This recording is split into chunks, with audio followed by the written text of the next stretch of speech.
Hey guys, so it's fall of 2017, which means I've had this car for just under 3.5 years, and I haven't done any videos on it in a while, and some people have been asking me on Instagram and stuff, so I figured I would actually do a video of it because quite a bit has changed on it. So I'll go ahead and jump right in. Basically, when I was 17, way back in 2014, I was driving home from work one day in my shitty first car, which was a 97 Celica convertible my brother had sold me for like ass cheap. I didn't even really want it. It was automatic. I have videos of it on my channel. I didn't like it, but I was gonna keep it because the drop top was fun, but the thing is that it had a lot of mechanical problems, so I was gonna get a Honda Accord or something, and I was driving home from work, and of all the fucking cars in the world to see on the side of the road, like in modern day, this thing was sitting on the lawn. So I didn't even know how to drive stick. I didn't really look under it. I just Carfaxed it. It was clean, 2-owner car.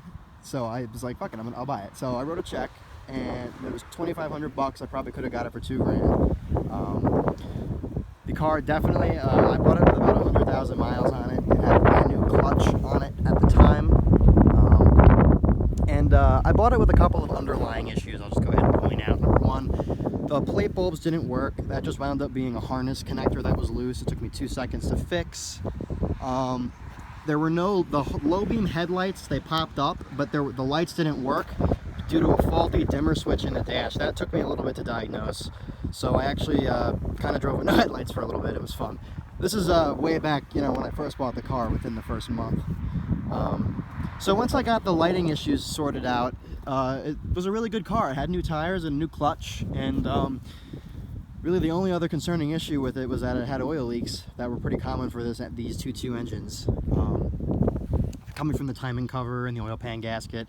And throughout my freshman year, I changed the oil pan gasket myself, the valve cover gasket, the spark plug tubes, all the stuff you would do with an older car to make it roadworthy. And this is supposed to be a car that I had to trust for long distance driving, so I'll go ahead and pop the hood and just point out all the stuff that I've pretty much done in almost 4 years. Also, what's it like to drive a car this old for 4 years every day, basically? This is the interior at its current standing. It's probably the cleanest it's been in a really long time, probably since I bought it. I want to get this stitched up. It's not ripped, but it just bothers me because everything else is so clean. It's a daily, so I have these ugly ass generic WeatherTechs in here. Under that, I have OE Toyota mats. Under that, a clean carpet. There's a little bit of a spot where that floor mat rubbed through, but I can get that out. I had purchased a shop vac with a ton more horsepower than my old one, and I made like a little concoction of upholstery cleaner just a couple days ago. Soaked these seats for the first time, like without a steamer, and pulled out so much dirt. So they're really blue on camera. They look dirtier. Sorry, not on camera. They're really blue in person, but on camera they really don't look as nice. But trust me, they're really clean. If anything, it did kind of too well of a good job because the steamer pulled through some 90s coffee I gotta get back out. But yeah, it's pretty clean. I've had this car for, let me go ahead and just show the miles. I bought it with 101 and some change. It now has 58. So 159 really. I'm about to roll that. I've pretty much driven it every one of those miles. The 59,000 that is, not the 100. And in that time period, it's actually never left me stranded or ever had a problem not starting. I've never had a problem with this car, aside from a few things I'll point out. Bear with me. It is windy out, and I only have 2 hands. Mitsubishi with an exhaust leak. Alright, so this is the 5SFE 2.2 Toyota used back in the 90s. You can get this engine in the MR2, the Camry, this car. There's a bunch of others that I'm not mentioning. The RAV4 had a modified version of this. In Europe, you can get this car with an NA 2-liter that had a better cylinder head. But in terms of reliability, this engine completely takes the cake. The smaller engine just also was really reliable. It just was gutless. It was a 1.6. And the turbo, it was a Riot, but the problem with the turbo was it was an early 90s turbocharged car that had a lot of problems, all-wheel drive, yada yada. So Me personally, this is my favorite engine just for the sheer reliability and torquiness of it. Not necessarily that it's the fastest thing in the world, but like it has more than enough power to like absolutely blow people out of the water when I need to, for the most part. Like I said, not a fast car, like not a turbo car, like, but when I gotta go, I can fucking go in this thing. So parts I changed over the years. The battery went about a year ago. That's expected. It was a 5-year-old battery. I changed it with an Interstate Megatron. Coming over here, these drive belts I've changed twice. This is now a Continental Gatorback belt. Just because Toyotas are really prone for belt squeals, and I didn't want that because the winter up here is really hard on cars. Power steering fluid has been flushed and changed a zillion times because I'll explain here. I changed the return line and the pressure line that's common on these cars to go out with age. Real easy job. I also changed down in there the power steering pump 3 years ago, or 2 years ago, my bad. And it was a remanufactured part from AutoZone. I should have known better. I didn't even need to change the pump in the first place. It's just that it was leaking, so I changed it with the reman part. And the reman part just started leaking from a random hole in the case that wasn't supposed to be there from factory. So I actually had to change the power steering pump again about a month ago. I got an OEM Toyota one, I put it in, and now it's all good. We got no leaks from the power steering system.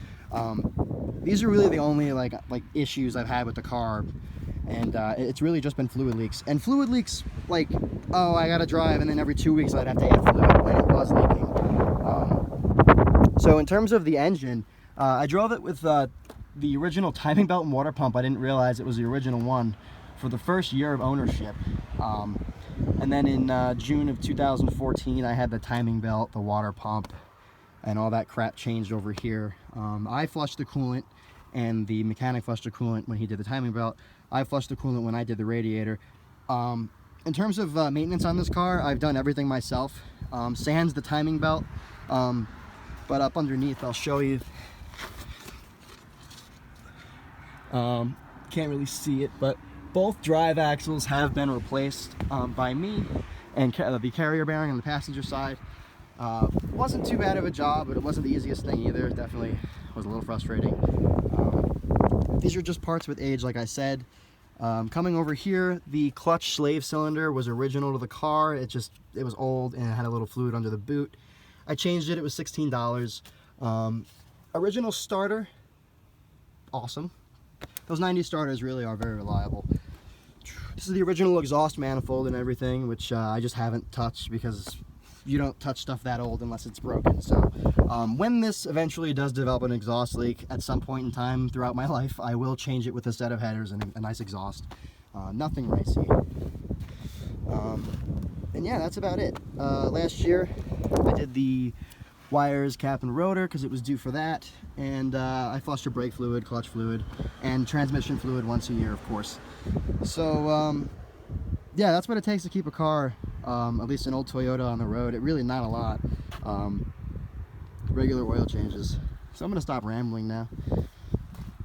Coming around to these tires, I've had them for now going on 2 years. They're Pirelli Centrato P7s. They're about due for a rotation back to the rear. I'm not going to bother though because I actually located some snow tires for my factory wheels for the winter. Unfortunately, I got to take this car through one more winter and then I'm done. I don't intend to daily it when I'm out of college. Like, I'm going to graduate, and if wherever I'm commuting for internship, most likely will be a city, and I am not getting this car ruined in the city.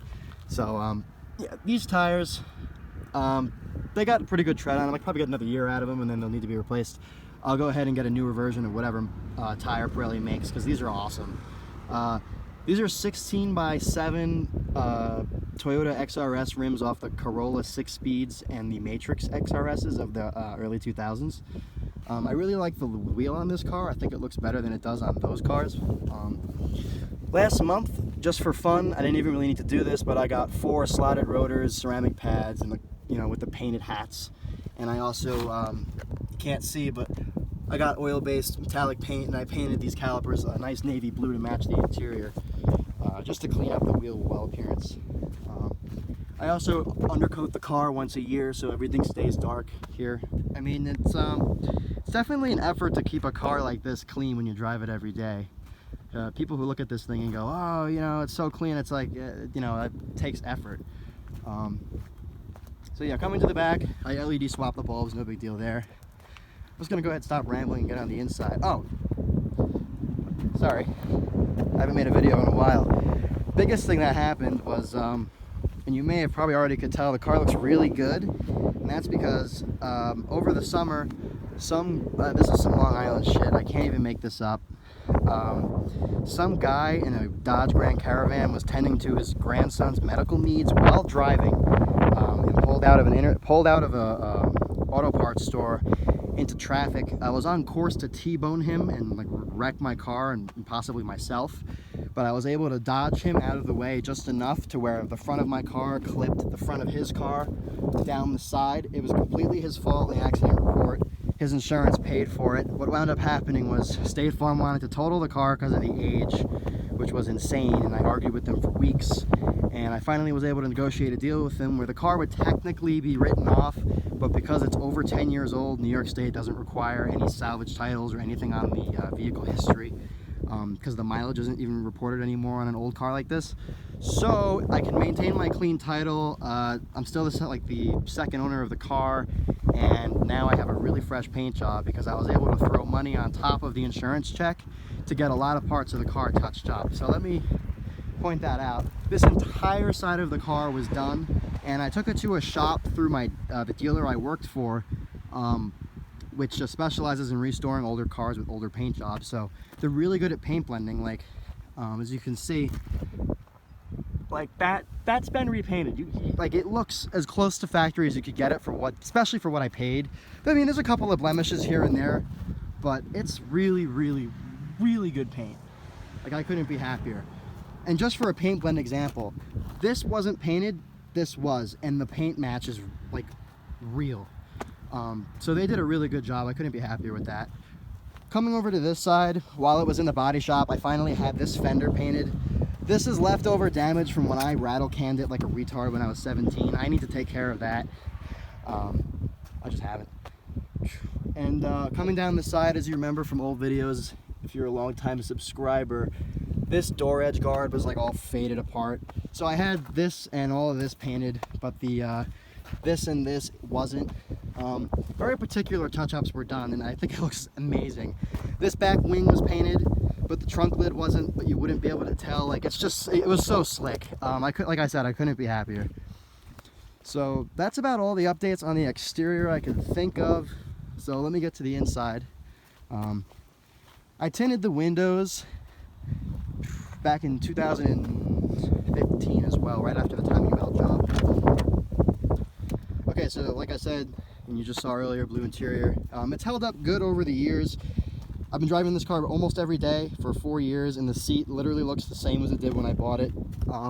This is worn out cloth from me getting in and out. So it may look discolored on camera. That's solely because the pattern's worn. Like I said, this was all just steam, so you can see, like, it's really clean. I'm very OCD about that. This could probably be dusted off and like cleaned off better, but I drive it every day and people are always screwing it up. I guess another annoyance with this car I can say I've had, this key.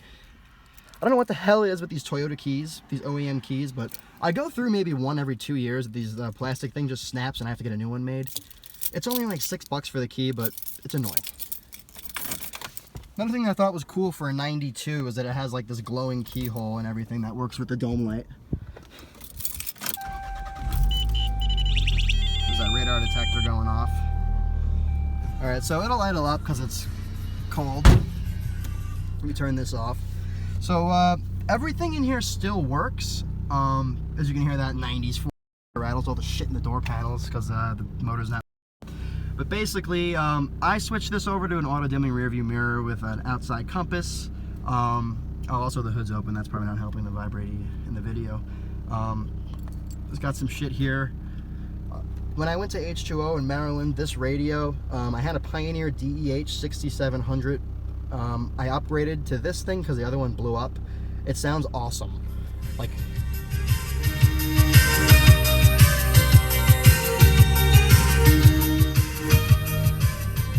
copyright that shit. These always break, so instead of looking at it popped out, I just wedged it shut with a penny. I don't use them anyway. Spare change, you know, down here, 92, they added this thing. Cloth seats are pretty much perfect. I got a little blemish here. It was here when I bought the car. Glove box items. Pretty much all the service records of stuff I've done to it. I got this manual. Shout out to Blake's Cars 2 for sending me that. I thought was cool. Of course, now I can't get it back in there. What else? Yeah, that's about it for the interior. Power sunroof, all that still works. Tilts and slides. And then in the back, as you can see, just got some shit there, but everything's clean.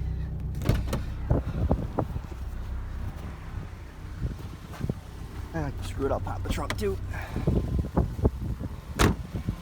You can see it's running fantastic. Car's not even warmed up all the way. Sounds awesome. So, yeah, that's about all, you know, I got. In terms of the car's status, it's not going anywhere. I'm just gonna keep it. Especially after all the crap I went through with the insurance, and now that I finally got the paint work done, I've been dying to get done to it. I'm just gonna keep this car, probably, you know, sounds like a huge promise, but most likely for the rest of my life. Granted, it doesn't get ruined. Yeah, the trunk's kind of a wreck right now. I don't really want to show it, but I just got a bunch of shit back here, some rags for detailing and jumper cables. Fun fact, I have never used those to jump my car, except for the one time junior year I left my freaking lights on. But I've used them to jump a lot of other people, which is fun. Let me close this.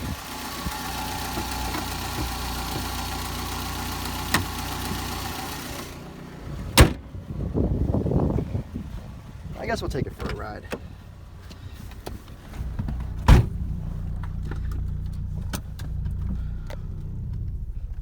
have no idea how I'm going to handle this with a camera in my hand.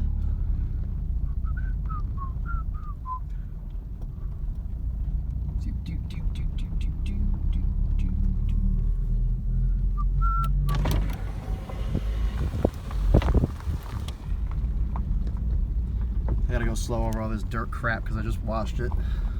I would like to keep it cleaner for longer than 5 minutes. Thank you, upstate New York.